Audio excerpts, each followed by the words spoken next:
This podcast is sponsored by nobody. Hey dudes, welcome to Splat from the Past, the only 80s themed horror sci-fi show where things can get totally radical. Now today I will be welcoming back the lovely, the talented, the all around wonderful Maysie Hoy. She's coming back on because she's got an event coming up this Saturday, October 21st in North Hollywood. It's called Fam Fest.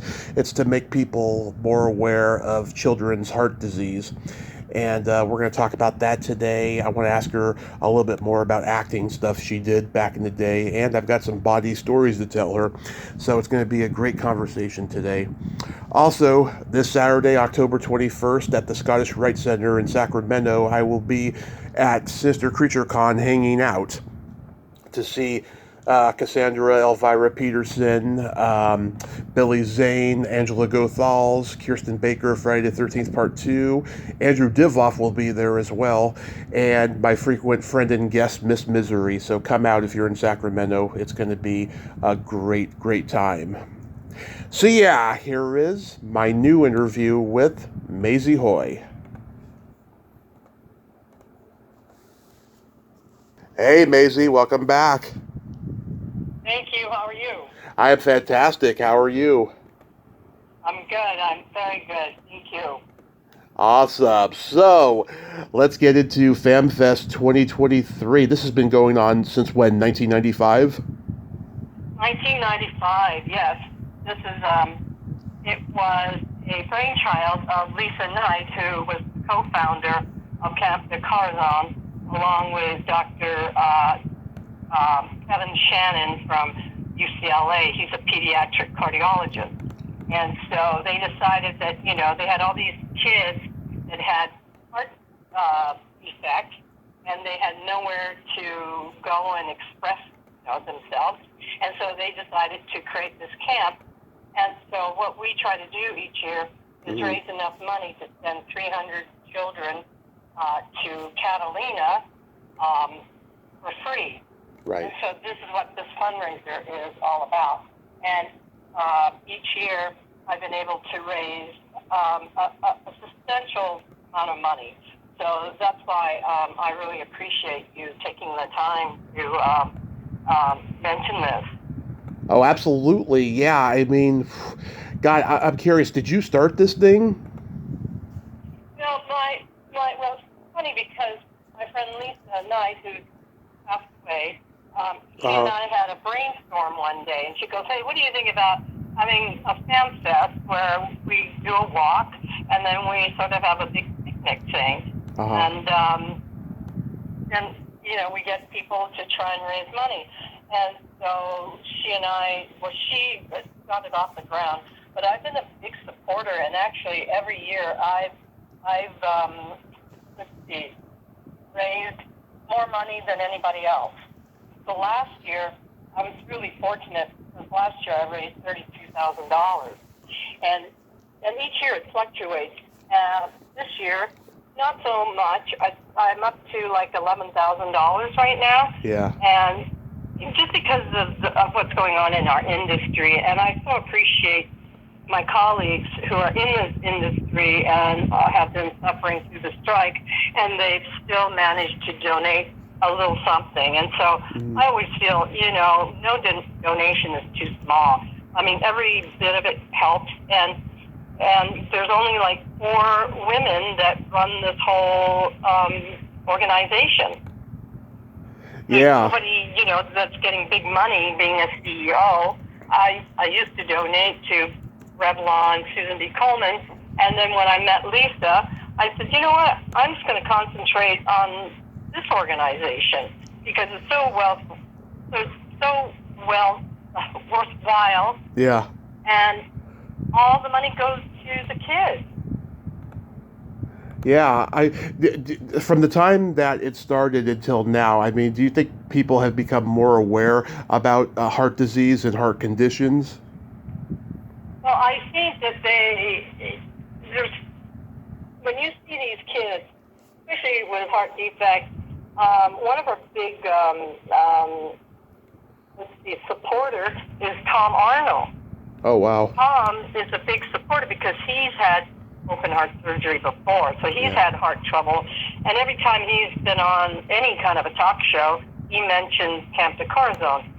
And in fact, a lot of these kids feel so comfortable being at camp because they don't get made fun of because they have a scar, you know, in front of them, where when they're in regular school, they get made fun of. And so one year when Tom went over there, he said, okay, we're going to have a best scar contest. And so he showed his scar, and all the other kids did. And so they had a big scar contest to see who had the best scar. Right. So, you know, that's Tom. And, within the organization, you know, we have all these pediatric cardiologists, and when the kids are over there during the week that they are, there's like 3 sessions. There's 2 pediatric cardiologists on duty, on site, during the entire week. And so all these doctors and nurses, they plan their vacation to volunteer to go to camp, which I think is amazing. So it's a real safe place for children to be at. And as you mentioned, I think that more people are more aware of heart disease just because of how we're more aware of fitness over the years. Yeah. So it has really helped. And a lot of people don't realize how many children are born with heart defects. Oh, yeah. Or heart disease. You know, Jimmy Kimball's son had a heart issue when he was born. And one of the doctors took care of him. And in fact, one year we honored him at our gala, which happens in April. And that's sort of a black tie event. And that is another place, an event where we raise money to send children to camp for free. Yeah, one of my favorite people I've ever interviewed, Gina Schock, the drummer for the Go-Go's, she had a hole in her heart she was diagnosed with around 1984. It had never been there before, and it just happened one day. It was a congenital thing, and she had to have surgery, which postponed their tour that year. And she was a major drug addict and alcoholic at that time. She had to take a long break from that, and the recovery process was crazy. I mean, her sternum was like sawed in half, and it was hard, just becoming mobile again. And then once the tour happened, then she was back in her element doing it, And I had to go through that too, because I had my sternum crushed in my car accident, and I had to have a stent placed in my heart. Yeah, I mean, it's the heart is a fragile thing, and it's what keeps us alive, literally. That's true. And I think that just over the years, that I think more Americans suffer from heart disease just because of the kind of foods we eat, the environment and our lifestyle. So I think that any kind of awareness to show people that, you know what, there is time to make slight changes helps. Just, one day at a time, really, right? Right. Yeah. Oh my God. Yeah. And do these turnouts become huge every year? Well, they get bigger, yes, because we do also have ex-campers come and they bring their family. And so I think last year we had about 50, 60, 70 people show up, which is pretty good, considering a lot of people travel from Riverside, Long Beach. They travel from all over the county to come to this event. And it's just a lot of fun because here in LA, you have a great weekend. The weather is great. Kids are out there playing soccer, running around, and there's silent auctions and raffles. So each year it's just gotten bigger and bigger just by word of mouth. And, I try to do that with my colleagues because, in our industry, I'm just grateful to all the colleagues that I have that have donated to this cause because I know that a lot of them are happy to donate because they all have crazy schedules and and lifestyles that they do feel good when they donate. So I'm grateful for their support. And that's how each year I've been the highest fundraiser out of 20, 30 people. Absolutely. Amazing. Do you, year after year, do you have a fundraising goal at these things? Well, last year I had a goal. Well, last year I made $32,000, which was a record high for me. Each year, like, my goal is, like, this year I put down 35,000. And I think it's important to have a big goal, because once you reach your goal, people are not going to donate. You know, they go, oh, well, you know, she's reached her $10,000 goal. So before I raised the $30,000, my goal had always been, say, around 20,000. And so I was very surprised last year at the amount of money that people donated. And then this year, I tried for 35,000, and then of course I realized, well, you know, we've got 2 strikes going. Yeah. And I know I've had a few colleagues come up to me and go, you know, I really believe in the cause, but I'm really sorry I can't donate this year. And I go, look, I totally understand.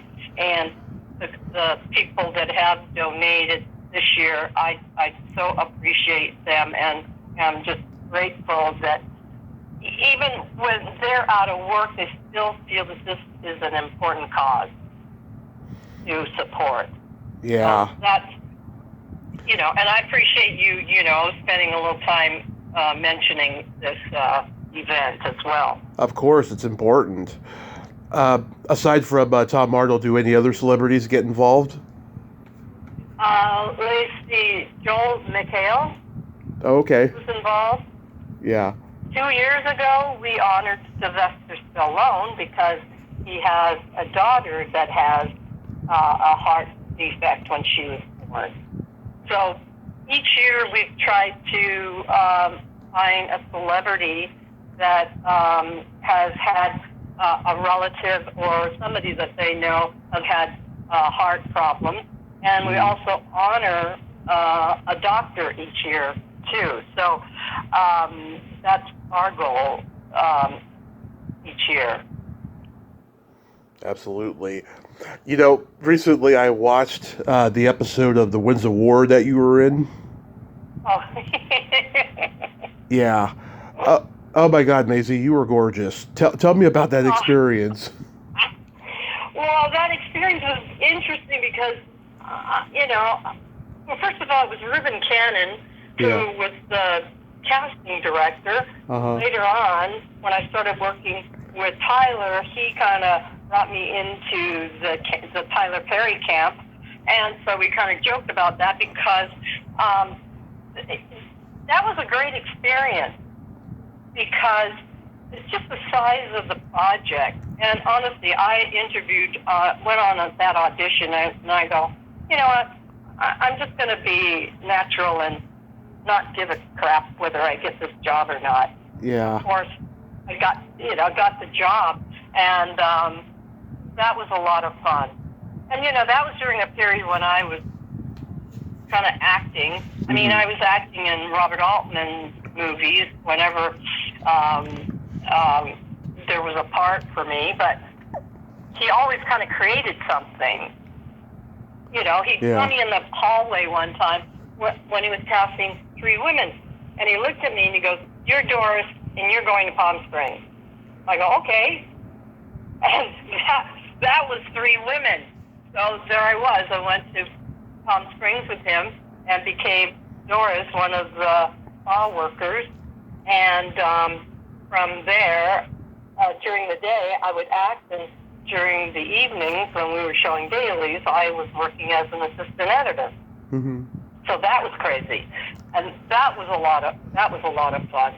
But the interesting thing about acting during those times, you know, I look back and I think, wow, I got out of it in the right time. Yeah. The timing of getting out, because back then it was even worse in terms of stereotyping Asian women. Yeah. I'm 5'1". I'm not 5'11". I'm not what they call exotic, you know. Uh-huh. And a friend of mine who was really funny, an actor, he, we were kind of talking about it. He goes, you know, I've always threatened to walk into one of these casting meetings and putting a third eye in my forehead, on my forehead, to show that I am exotic.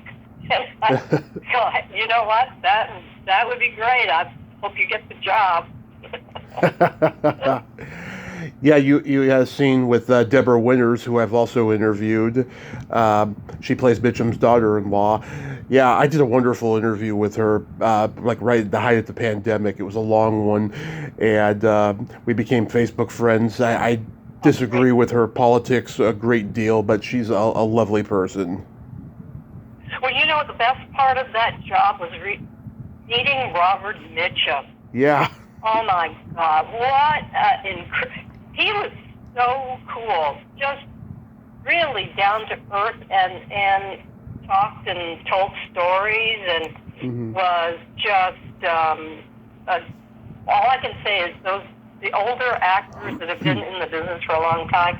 There's just something about their demeanor that they're so comfortable in their own skin that they just sort of embraced us on the set, you know, because there was some downtime, and he would just tell stories about how he got thrown in jail for possession of marijuana. You know, they were smoking marijuana back in the 50s, 40s. Oh, that was 1948, yeah. So I thought that was really fun. And I knew Dan Curtis because my husband had worked with Dan on other movie of the weeks. My husband was a gaffer and worked with Paul Lohman, and Paul was had done a show with Dan, and that's how I got the job. I don't think Dan even remembered me when I would, you know, go on set. This is the guy. Yeah. But yeah, that was fun. You know, those were fun times. I kind of look back and kind of go, wow, that was several lifetimes ago.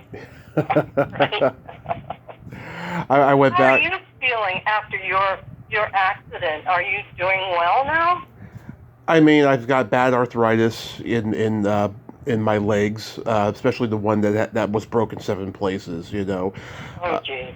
I got diagnosed with diabetes in April of last year, and I'm watching it, especially with that and having a stent in my heart. I mean, I worry a lot. You know, I'm a major coffee addict now, and I'm trying to get a grip on it. Right. Yeah, That's but better than sugar. well, you know, I mean, I haven't eaten copious amounts of sugar since I got diagnosed, but I have like a no sugar added Klondike bar at least every night when I have some, you know. Oh, good. But that's about it. That's as far as I go with the sugar. I also went back and watched the Fairy Tale Theater of Nightingale again, and you know, it's funny. We talked a little bit about it last time when we talked, and while I was watching it, I laughed because, you know, I know the way you talk. Your voice hasn't changed in 40 years, and when Bud Cort and Edward Olmos and all the other subjects are running around the palace looking for the source for the Nightingale, they come to you while you're dusting, and you're like, a bird at the Porcelain Palace? Not likely. Well, it's my voice. You know, people think I'm being sarcastic. Yeah. But a lot of times they look at me, are you being facetious? Are you being sarcastic? I go, no, that's just how I talk. You know, Yeah. you would know if I was being sarcastic and mean.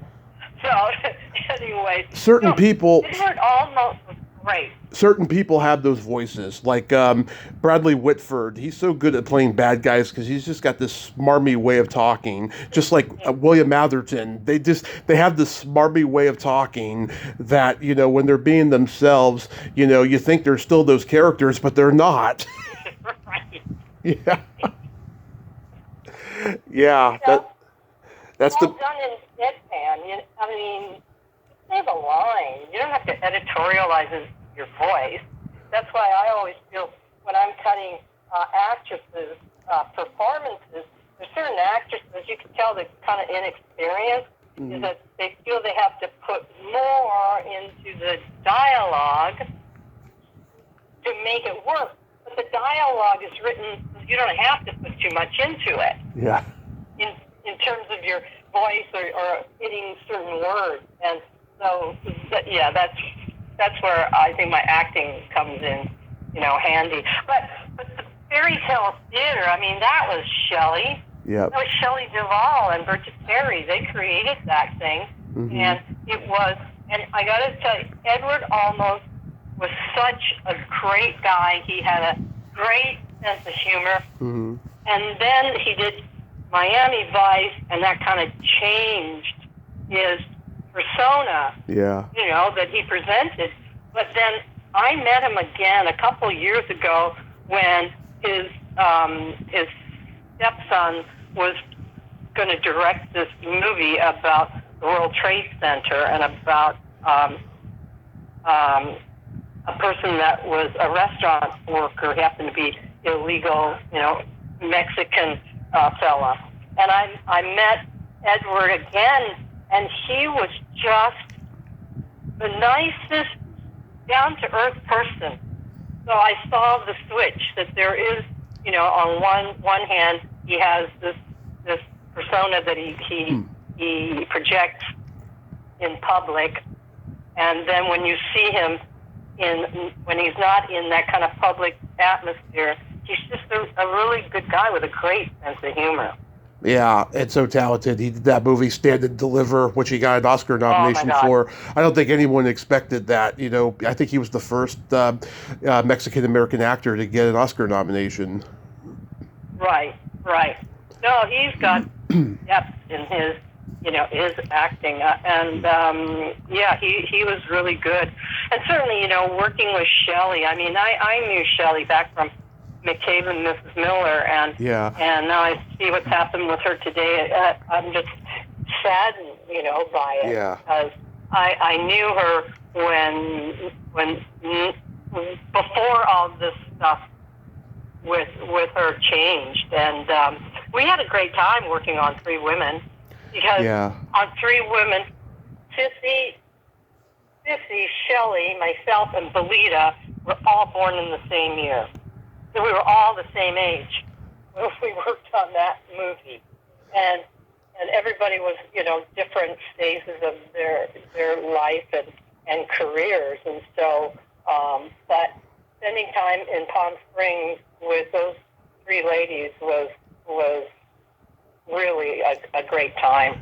I saw Shelley do an on-camera interview not too long ago. She was on her meds, so she was sharp as a tack and remembered everything that was asked about her with this movie, that movie. It was wonderful. I hope we get to see more of her in that way and not that Dr. Phil way that was just so exploitive. Right. Yeah, it was. And I think, isn't she in a movie that's coming out? She's done a couple of them, actually, lately. They're like low-budget horror movies. Right. She's been going to cons and stuff. God, I hope she goes to a con that I'd be at. Oh, God, I'd be there in a heartbeat. And I'd just be nerding out on her because I love her so much, Yeah, same here. Then I watched the Sleeping Beauty episode. You were the Red Fairy, and yes, I'm curious to know, how long did you have to be in that makeup for, and how long did it take to apply? Well, that, I think we did it in one day. It took a couple hours. Uh-huh. I mean, I remember going to the set and going there early because it was the hair, the makeup, and the wardrobe. And then once you were there, you were stuck. You couldn't go outside, walk around the studio. I mean, you could, but I mean, it didn't take as long as what we had to have prosthetic pieces put on our faces. But it didn't take that long. But taking it off was a total other thing, to get all that red stuff off your face. Applying it was one thing, but just getting all the red stuff out of your pores, that was another fun thing. Yeah, and everyone's voices were a little altered and like kind of helium-like. Yeah, right. Right. Carol Kane was even one of the fairies Yes. Isn't that funny? I haven't even thought about that show in such a long time. Mick Jagger played the Emperor. in the Nightingale. Yes, Yes. he's a better actor than people give him credit for. I agree. Yeah, I agree. He just doesn't have the time, to spend, on filming a movie. I mean, they're going to go back on tour. His first love is music. Yeah, he just does a movie whenever he has nothing else to do with the Stones. Yeah, right. He played a bad guy in that Emilio Estevez movie Free Jack, and it wasn't a good movie. I'm sure they had problems during it, but I think I think that movie had potential to be good, and I think he was good in it overall. Right.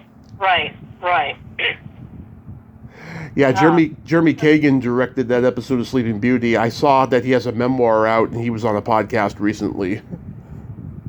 Well, the funny thing about Jeremy Kagan was that his daughter went to school with my son. Really? So I had, yes, country school back in the day when my son was like 6, 7 years old, and Jeremy's daughter, I think it was Eva, was in the same class. So I knew him through the school and his ex-wife through the school. Elaine? And yes.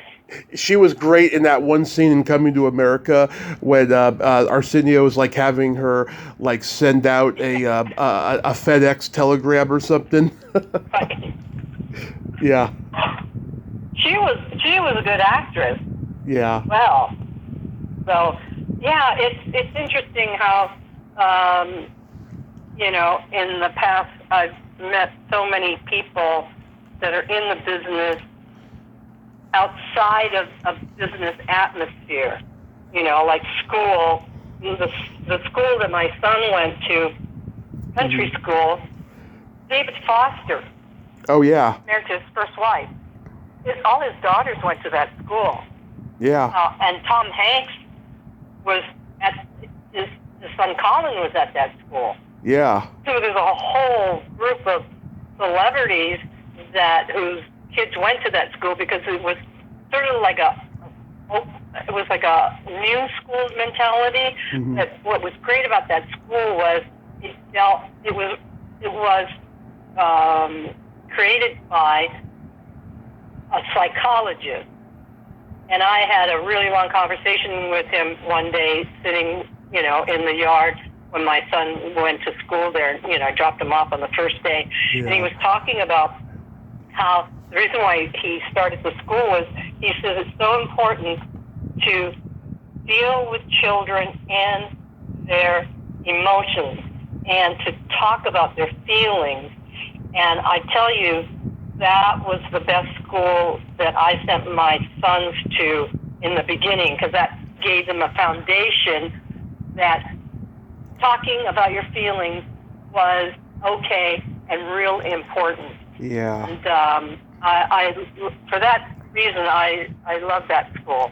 And so, then of course, my husband,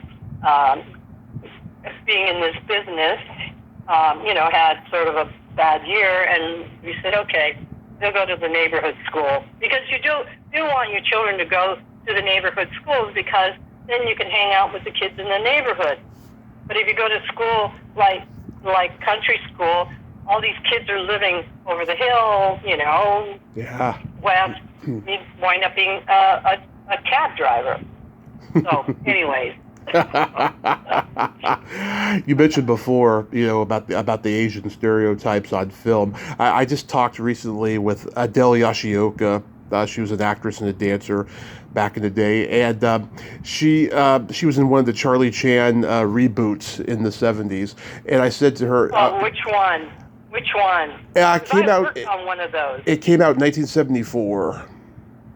I don't remember the name of it though. It's not Charlie Chan and the Dragon Lady, right? I think it could have been that one. Yeah. That was 79, 80. Yeah, I worked on that. And because the producer wanted to hire, like, air quotes, Asian people to kind of justify why he was making Charlie Chan, which the entire Asian community was in an uproar. They got so mad at me because I was working on that show. Well, and well, that's what I asked her. I said, were you personally offended that a white man played Charlie Chan? And she said no, because back then there was very few Asian actors in Hollywood. Right, that people, well, first of all, that had any clout to open a movie. I mean, that, and then through the years you go, wait a second, there are more people now. I mean, we're in a whole different generation of actors now. Yeah. You know, I mean, 5 years, we're talking even less than 10 years ago.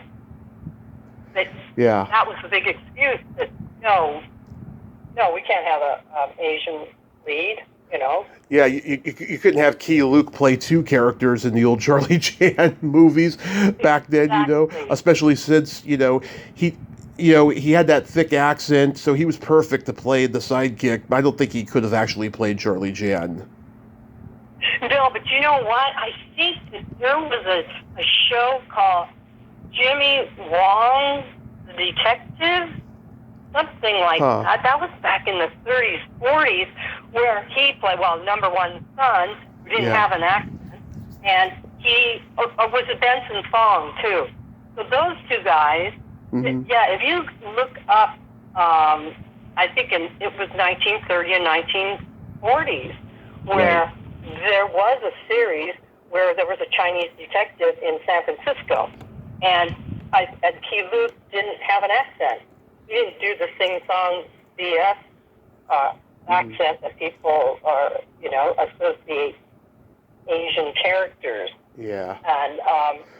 And that was interesting times. But now, you know, there's a lot of good young Asian actors out there, and even the older Asian actors that couldn't find a lot of work, I think are getting maybe one or two more jobs instead of no jobs.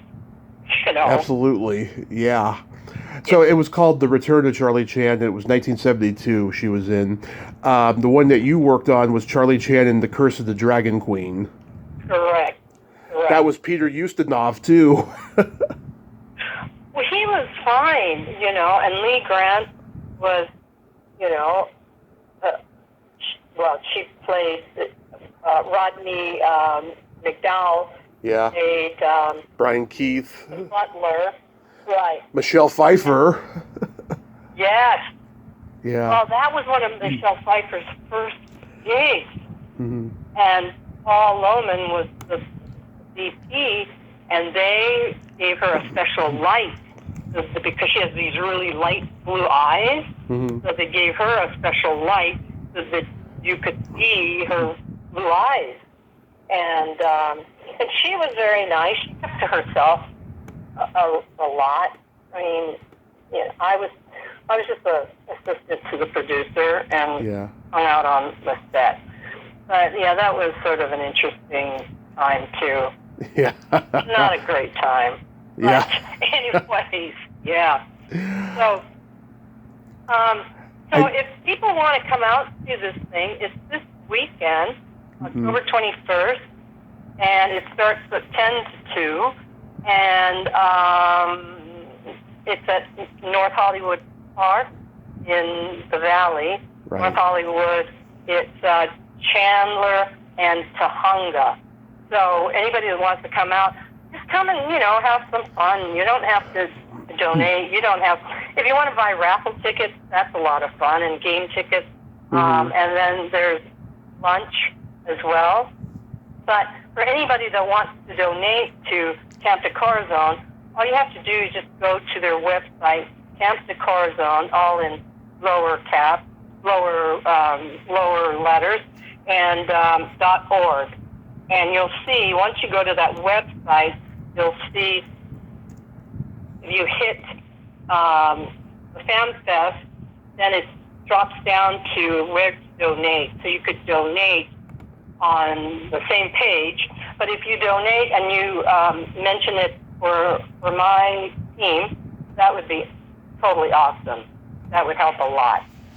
Awesome. What I'll do is I'll also send you the information so you could post it if you wouldn't mind. Oh, absolutely not. That would be fantastic. Real quick, I can I tell you about recently I got my first prostate exam. It's a funny story. You enjoy it? It was a total letdown. So back in April. Go ahead. Back in April, I go to my last doctor's appointment in the old area that I lived, and I had my A1C levels checked for my diabetes, and everything was fine. And I had to get some more labs done, and she said, "You're almost 40. I think it's time for your first prostate exam." And I was like, "Oh yes, I've been waiting for this. Yes, yeah, I want that finger in my butt. Yes." So the diagnostics clinic that we usually went to had shut down the week before, and I remember my mom had to go somewhere else to get her blood work done. So then we ended up going to this clinic that I think my mom had been to once before that for some reason, and I had never been there. So I go into the room, and there's this cute nurse there. She's like in her late 20s probably, and her hands were so cute. I was like, oh, I'm going to enjoy this. You know? So she gives me a blood test, and after the blood test, she's like, okay, you can go now. And I'm like, wait, what about the prostate exam? And she said, oh, the blood test is part of it. And I'm like, what? Since when? She's like, it's kind of like a COVID thing and kind of a hashtag Me Too kind of a thing. You know, people are still trying to figure out, you know, the quote unquote evolution of that. And I'm just like, what kind of horseshit is that? I was like, oh, damn it. It was a total letdown. Maybe the next one I have might be the finger. Who knows? I hope so. Since I moved. Well, you know, yeah. The whole thing with prostate disease and stuff like that is that they could tell through blood tests. Yeah. A friend of mine found out that he had it. But my husband went in before he had his throat surgery. He went into his doctor, and the doctor says, okay, I'm going to have to examine your prostate. And so he turns to the doctor, and he goes, hey, listen, doc, since I'm paying for it, can I enjoy it? And what was the answer? The guy laughed. He told That's great. That's great. You could use that one, too. Yeah. You may have to go have a cigarette afterwards. That is great. That is great. But by the way, do you see light at the end of the tunnel for the strike that's going on? I hope so. We had a big general meeting of the Local 700, and there's all the locals, the IA locals. There's like 13 of us, and Matt Loeb, who's the president, they've written a letter to the AMPTP and SAG to say, listen, you guys got to get back to the table, because the locals, having, you know, Kathy Rapola, who's our executive director, she said she had talked to different locals, and they said 85 to 90% of their members are out of work. Yeah. That is huge. Yeah. That's huge. They're hoping that they will get back to the table, because it has to be resolved. It's all I can say is just ruining people's lives. I can understand why they have to do it, but I think that the producers also thought that, oh, well, we'll just give them the same thing as we did, you know, the Writers Guild, which in the past, before all this AI stuff and the streaming service, that's exactly what would happen. Yeah. They would go in and make their deals, and everybody else would fall in line. But now everything's changed. You know, the formulas of funding, the most important thing is funding our health and pension fund. So if there's no work, the pension doesn't get funded. And so that's what we're worried about. We're just hoping that they go back to the table before the holiday. The thing that boggles me is, what the writers strike over, and their negotiations went good. I'm thinking, oh, what the hell happened? Like, so what are they going to do? Write scripts and then just have AI rewrite them? I mean, this is strange. Well, if AI writes anything, there's still got to be a committee that reads it, because some of the stuff is like bad. Yeah. Through AI. Of course. It's like I have a friend who's working on a show, and they said, okay, producers decided we want to change the name of change the title of the movie. Well, let's ask AI. AI came up with 50 titles, and they were all horrible. Yeah. Horrible. It was like a joke. Yeah. So there's a long ways to go, and in terms of reproducing their image, in a way, it's already been happening. Because if you look at, say, you're doing a scene that requires a lot of people in the stand, like a football game, soccer game, or whatever. Yeah. They're already patching it with, okay, you shoot all the extras, like with 200 extras, and then you shoot that, and then it becomes a play. Then you just move it around the stadium. So it's already happening. But I can see their concern about that, and getting the residuals.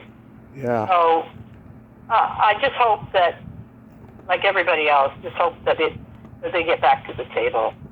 I hope so too. It's a disturbing Planet of the Apes kind of utopian world that it seems like we're headed to, and I hope I'm wrong. I really hope so. Yeah, I do too. That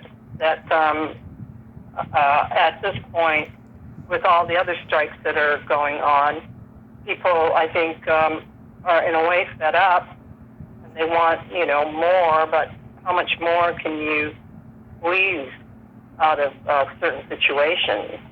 But I fully back them, but I also want them to get back to work. Absolutely. Here's a funny joke for you. Okay. Why is a dildo like tofu? I don't know why. They are meat substitutes. Oh God. Oh man. So this Saturday, October 21st, it's in North Hollywood Park. Correct. Tahunga and Magnolia. And I hope to see people come out. It's going to be a beautiful weekend. So if you want to get out of your house and just come, spend some time, you can bring your animals, you can bring your dogs, you can bring your family, bring friends, and just stay for a little while and enjoy the sunshine and have a great rest of the week.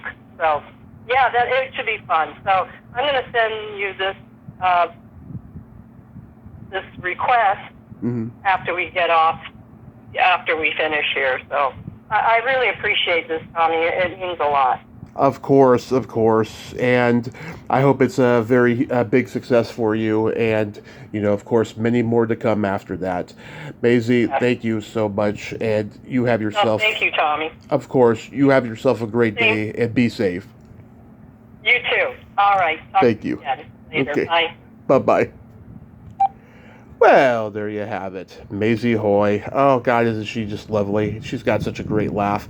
I'm so glad we could talk today, and I'm so glad that she's doing this for the kids and their little hearts. Well, until next time, this is Tommy Throwback Kovac saying there's no shame in living in the past because the present sucks. Later, dudes.